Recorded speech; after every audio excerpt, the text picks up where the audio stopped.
మరీ ముఖ్యంగా చంద్రబాబు నాయుడు గారికి, మరీ ముఖ్యంగా రాష్ట్ర ప్రభుత్వానికి, ఎందుకంటే బాధ్యత రాష్ట్ర ప్రభుత్వం కాబట్టి వెంటనే చిత్తశుద్ధి చూపండి, ఎంప్లాయీస్కి తోడుగా ఉండండి.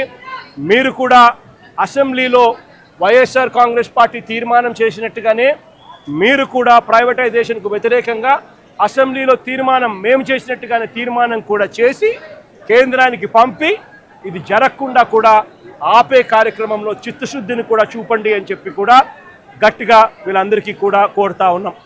ఇదొకటే కాదు, మేము ఇంత అడుగుతా ఉన్నా కూడా చంద్రబాబు నాయుడు గారి ప్రభుత్వంలో ఎక్కడైనా మానవత్వం లేక ₹1 కోటి ఇవ్వాల్సిన చోట వాళ్ళకు ఇవ్వని పరిస్థితి ఎక్కడైనా ఉంటే మాత్రం ప్రతి బాధితురాలికి, ప్రతి బాధితుడికి చెప్తా ఉన్నా, ప్రతి అక్కకు, ప్రతి చెల్లెమ్మకు, ప్రతి బాబుకు చెప్తా ఉన్నా, బాధపడాల్సిన పనుల కొంచెం ఓపిక పట్టండి.